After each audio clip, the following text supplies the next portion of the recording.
भयानक वाली, जिसको हमें पता चलता है कि उन दोनों की फटी पड़ी हुई है भूत के डर से। तभी एक लड़की कहती है, तुमने उस टेप को देखा है? हाँ देखा है, वही वाली ना जिसमें तुम दो लड़कों के साथ मुंह काला कर रही थी? नहीं यार, वो नहीं, वो भयानक वाली, जिसको देखते ही देखने वाले को एक कॉल आता है और एक चुड़ैल की बच्ची उसे 7 दिन की मोहलत देती है, जिसके 7 दिन बाद वो चुड़ैल की बच्ची उसे जान से मार डालती है। इसके बाद वो तकिए से उसे मारकर उसके साथ मस्ती करती है, जिससे हम उसकी गुलाबी कच्छी देख लेते हैं। खैर मजाक मजाक में वो दोनों कुर्सी, शीशा, सेटअप बॉक्स से एक दूसरे के साथ हाथापाई करने लगती है। इसी बीच एक लड़की दूसरे लड़की की गुलाबी कच्छी खींच लेती है। तभी उन्हें कॉल आता है और वो दोनों डर डर कर उस कॉल को रिसीव करती है। इसी दौरान उनमें से एक बाथरूम में नहाने के लिए चली जाती है और दूसरे को पता चलता है कि वो कॉल और किसी की नहीं बल्कि उसकी नानी की है। कॉल खत्म करके वो जब बाथरूम जाती है तभी उसे वहाँ पर उसकी दोस्त की लाश मिलती है, जिसको किसी चुड़ैल ने स्टोन पेपर सीजर गेम की मदद से पत्थर बना दिया था और वो मर चुकी थी। तभी वो टीवी में उस टेप को देखती है और उसको देखकर उसकी फटकर हाथ में आ जाती है, जिसके बाद वो चुड़ैल की बच्ची वहाँ पर आकर उसे भी जान से मार डालती है। आगे हम एक पादरी को नींद से उठते हुए देखते हैं और ये वही आदमी है जिसने अगली पार्ट में वाइग्रा की दवाई खाकर खुदकुशी किया था। दोस्तों 2 दिन पहले मैंने स्कैरी मूवी की 4th पार्ट को एक्सप्लेन किया था और ये 3rd पार्ट है। खैर पादरी नींद से उठकर जब गदगदा कर मूत रहा था तभी उसे उसकी बेटी सू की चीखने की आवाज सुनाई देता है। बाहर आकर वो पड़ोसी के कुत्तों को देखता है जो कि गाड़ी चला रहे थे, ट्रक चला रहे थे और हुक्का भी पी रहे थे, यानी वो लोग 4 दिन की जिंदगी में अय्याशी कर रहे थे। वो भागकर भुट्टो के खेत से होकर अपनी बेटी के पास जाता है, जहाँ पर पहुंचकर वो देखता है कि किसी ने उसके भुट्टो के खेत को बर्बाद कर दिया है। कैमरा के ऊपर जाते ही हम देखते हैं कि वहाँ पर अटैक हियर लिखा हुआ था, यानी कोई वहाँ पर हमला करने वाला है। इसके बाद हम एक न्यूज रिपोर्टर को देखते हैं और ये पिछली पार्ट की निर्मा है जो उसी भुट्टो के खेत के बारे में एंकर कर रही थी। उसका बॉस कहते हैं, देखो निर्मा, तुम अगर इस न्यूज को बार बार दिखाओगे तो लोग बोर होकर दूसरे चैनल को देखेंगे और जी न्यूज और न्यूज नेशन काफी आगे बढ़ चुके हैं, इसीलिए हमें कोई गर्मा गर्म खबर लेकर आना होगा ताकि हमारा चैनल भी कुछ टीआरपी बटोर सके। नहीं सर, आप समझते क्यों नहीं है, ये कोई न्यूज नहीं एक मैसेज हो सकता है कोई एलियन हमारे ऊपर हमला करने वाला है। पर देखो निर्मा, टीआरपी भी जरूरत है। तो फिर क्या ऐसे मिल सकता है टीआरपी? जो कहकर वो अपनी सारी बरबंडे उसे दिखा देती है, जिसको देखकर ऑफिस के सभी खुशी से झूमने लगते हैं। इसके बाद हम उस पादरी को देखते हैं जो अपने खेत की बर्बादी का जिम्मेदार पास के मोहल्ले के बच्चों को सोचकर पुलिस में एक एफआईआर दर्ज करता है। तभी वहाँ पर उसका भाई सस्ता हनी सिंह आ पहुँचता है। सस्ते हनी सिंह, तुम कहाँ पर जा रहे हो? मुझे तुम्हारी जरूरत है। देखिए भैया, मैं आपकी कोई मदद नहीं कर सकता हूँ, मुझे छैया छैया कंपटीशन में परफॉर्म करना है और इसके लिए मैं रिहर्सल करने के लिए जा रहा हूँ। जो कहकर वो वहाँ से चला जाता है। हमें पता चलता है कि वो हनी सिंह और बादशाह की तरह एक बहुत बड़ा रैपर बनना चाहता है। दूसरी तरफ हम निर्मा को देखते हैं जो अपने किराए के बेटे भूतों के दलाल को लेने के लिए स्कूल जाती है। तभी उसकी मुलाकात उसकी लंगोटिया दोस्त ब्रेंडा से होती है। तब तक वहाँ पर सस्ते हनी सिंह भी आ जाता है जो अपनी भांजी को लेने के लिए वहाँ पर आया था। निर्मा उसे देखकर पहचान जाती है कि यह वही लड़का है जिसके भुट्टो के खेत में एलियन ने हमला करके मैसेज छोड़कर गया था। इसीलिए वो इस केस की जल्द से तहकीकात करने के लिए उसके पीछे मुंह धोकर चिपक जाती है। सस्ते हनी सिंह कहता है, मैं एक रैपर हूँ और कल मैं छैया छैया कंपटीशन में परफॉर्म करने वाला हूँ, इसीलिए वो उन दोनों को छैया छैया कंपटीशन में आने के लिए कहता है। जिसके बाद निर्मा अपने किराए के बेटे भूतों के दलाल को लेकर वहाँ से जाने लगती है। यहाँ पर वो उससे कहती है कि उसकी माँ मर जाने के बाद वो उसे किराए पर ले लिया था और अब से वो उसकी जमकर ध्यान रखेगी, लेकिन हम देखते हैं कि वो अपनी बकबक की वजह से उसे कार में बैठाने ही भूल जाती है। इसीलिए वो कार को बैक गियर लगाती है और कार सीधा जाकर उस बच्चे के मुंह पर जाकर लगता है और वो बच्चा 100 मीटर दूर जाकर गिरता है। घर पहुंचकर वो एक चुड़ैल की नाचने की तस्वीर बनाता है, जिसको देखकर निर्मा उससे पूछती है, क्या तुम जानते हो ये कौन है? नहीं, लेकिन ये चुड़ैल मेरे साथ हर रोज बात करती है और उसने कहा है कि वो आज रात आने वाली है। तभी कोई दरवाजा नॉक करता है और निर्मा उसे चेक करने के लिए जाती है। वो आदमी पादरी नंबर 2 था और वो चर्च में पादरीगिरी करने के साथ साथ पार्ट टाइम में अपना हाथ खर्चा चलाने के लिए बेबी सिटिंग करता है। निर्मा उन्हें अपने किराए के बेटे भूतों के दलाल को देखभाल करने के लिए कहकर वहाँ से चली जाती है। इसके बाद हम छैया छैया कंपटीशन को देखते हैं, जहाँ पर जय और बीरू सस्ते हनी सिंह के पास आकर उसे रैप कैसे करते हैं इसके बारे में प्रवचन देने लगता है। इसी बीच हनी सिंह कहता है, जरा एक बात बताओ, तुमने कभी हकीकत के दुनिया में जाने की कोशिश किया है? हाँ, मेरी आंटी तो वहीं पर ही रहती थी, लेकिन एक दिन उन्हें अचानक वहाँ से बाहर निकाल दिया गया। मगर किस लिए? चूहे? नहीं, उन्होंने शायद छछूंदर पाले होंगे। नहीं, छछूंदर बाहर होते हैं, चूहे अंदर होते हैं। नहीं यार, घर के चूहे निकले बाहर और बन गए छछूंदर, और छछूंदर घर पर घुसे तो कौन चूहे बनेगा? जो कहकर वो स्टेज में जाकर सबको छैया छैया कंपटीशन का नियम समझा देता है। 200 काले गोरे से नफरत करने वाले रैप का ताल टूटे तो बंदूक से गोली छूटे, यानी जो रैप में गलती करेगा उसे मार दिया जाएगा। इसलिए हम देखते हैं कि वहाँ पर सभी के पास बंदूक थी। अब कंपटीशन शुरू होता है और एक मोटा आदमी इंग्लिश में रैप गाता है। I am hustling the hustle, what my style in bustle, not afraid for him a tussle, I know the better of are my muscle, you better focus on your life, you the सैंग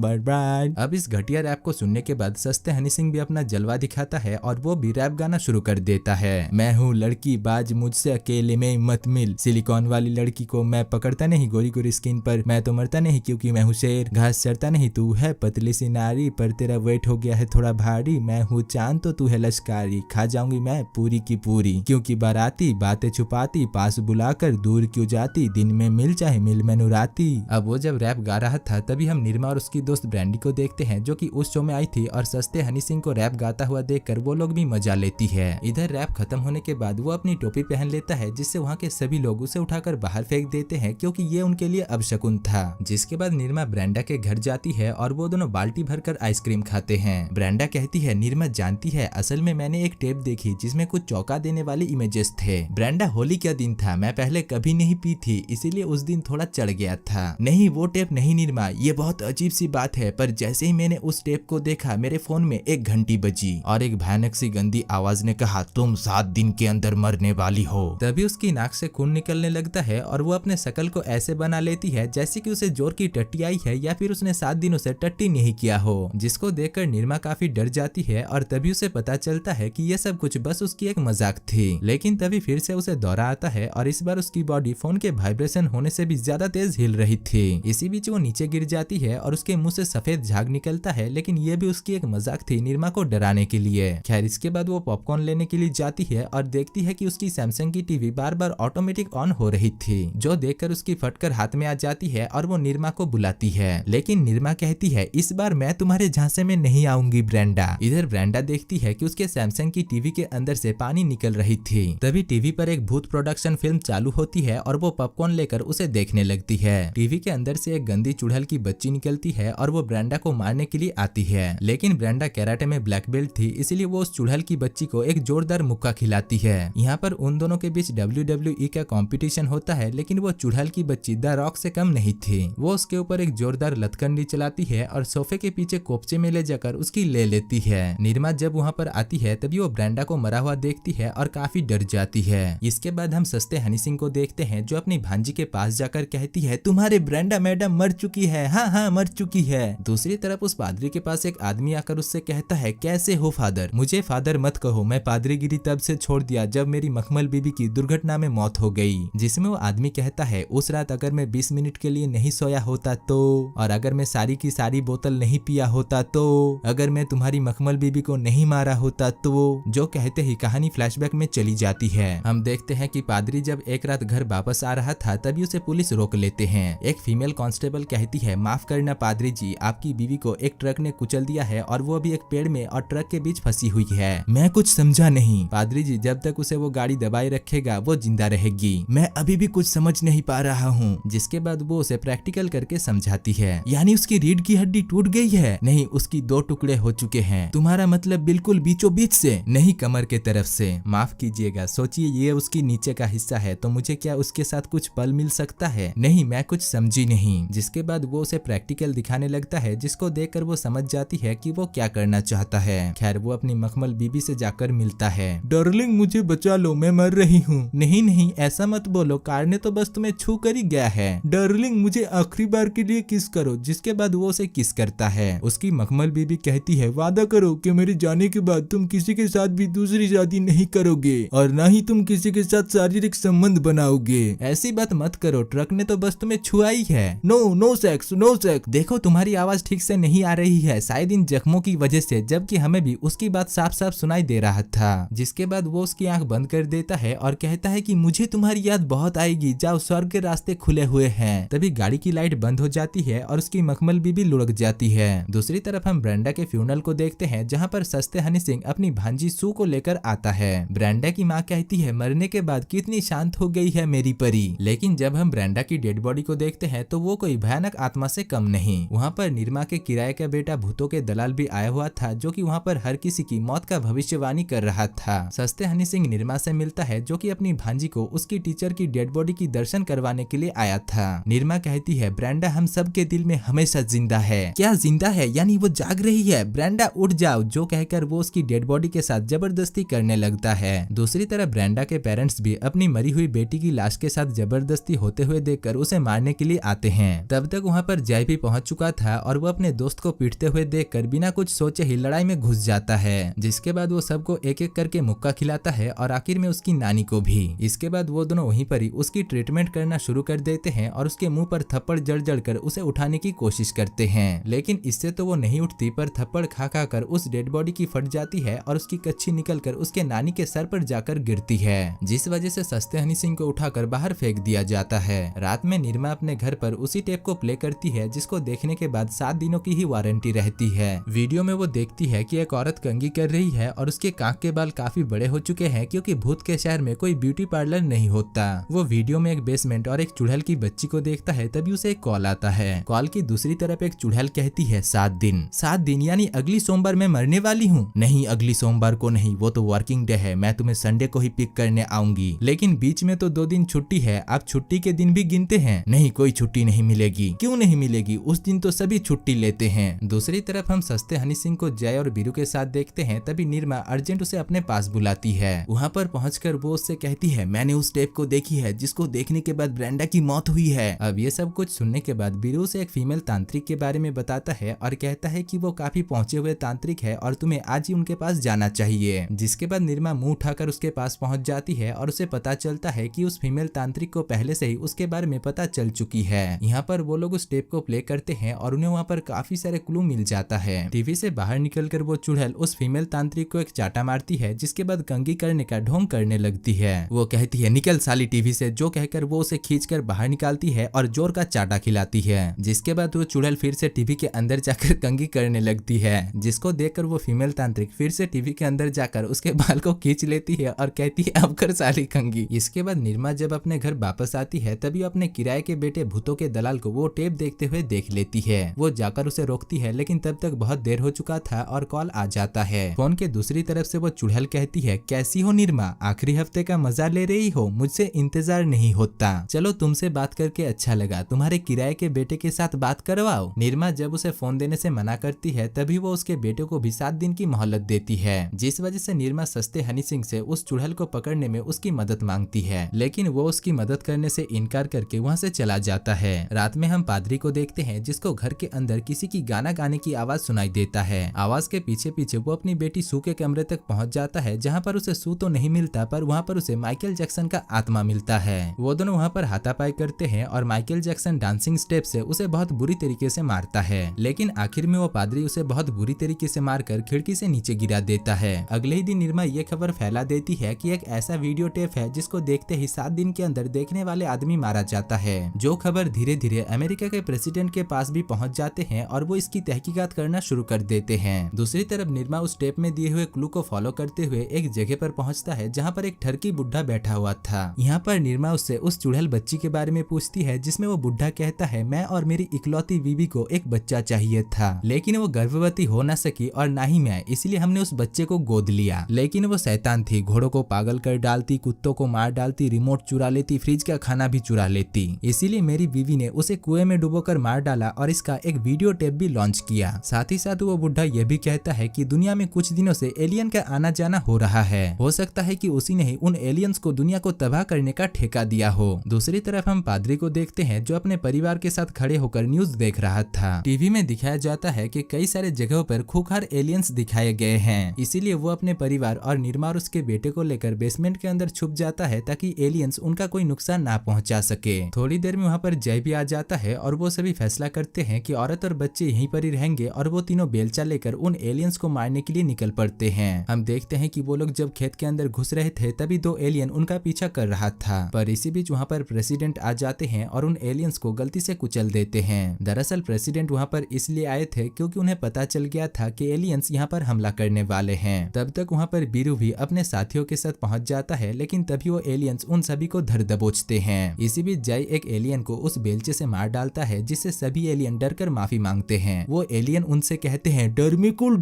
कुल, यानी हम लोग तुम्हें नुकसान पहुंचाने नहीं आए हैं। Videocon Tata sky Airtel DTH, यानी वो लोग टेलीविजन में उस श्रापित टेप को देख लिया है और फिर उनके मोहल्ले के सभी लोग एक एक करके मर रहे हैं। इसीलिए वो लोग उस चुड़ैल की बच्ची को यहाँ पर ढूंढने के लिए आए हैं। यहाँ पर वो लोग ये भी कहते हैं कि वो लोग ऐसे ही एक दूसरे के गले दबोचकर उनसे गले मिलते हैं और दोनों टांगों के बीच लात मारकर उन्हें गुड बाय कहते हैं और अपनी उंगलियों से पेशाब करते हैं। दूसरी तरफ निरमा को बेसमेंट के अंदर काफी अजीब लग रही थी, इसलिए वो बेसमेंट को काफी अच्छी तरीके से चेक करती है। तभी उसे वहाँ पर एक कुआं मिलता है और ये वही कुआं है जिस कुएं में वो शैतान की बच्ची डूबकर मारी गई थी। लेकिन तभी प्रेसिडेंट दरवाजा खोलकर बेसमेंट में आते हैं, जिससे वो चुड़ैल की बच्ची कुएं में गिर जाती है। इसके बाद मूवी के आखिर में हम देखते हैं सस्ते हनी सिंह उस कुएं के ढक्कन को लगा देता है ताकि वो चुड़ैल की बच्ची वहाँ से बाहर ना निकल सके। जिसके बाद वो दोनों एक दूसरे के साथ शादी करके हनीमून मनाने के लिए निकल जाते हैं। और दोस्तों, इसी के साथ ही इस मूवी की कहानी खत्म हो जाती है।